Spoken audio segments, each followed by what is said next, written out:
ரிஷப ராசி. கார்த்திகை நட்சத்திரம் 2, 3, 4 பாதங்களுக்கு. இன்று விபத்து தாரை. இந்த நட்சத்திர நாளில் பயணங்களை தவிர்ப்பது நல்லது. கண்டம் பொருள் இழப்பு. அவமானம். இன்று 3வது நட்சத்திரம் பயணம் செய்யும் போது கவனமாக இருங்கள். இன்று சந்திரன் பலம் 100% உள்ளது. பஞ்சபட்சி பலன். தேய்பிறை தசமி. திங்கட்கிழமை. அதிகார பட்சி தினம். இன்று ராசியான நாளாகும்.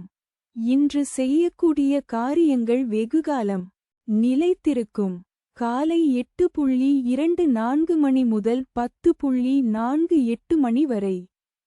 சாவு 0 விழுக்காடு. மிக பெரிய தோல்வி.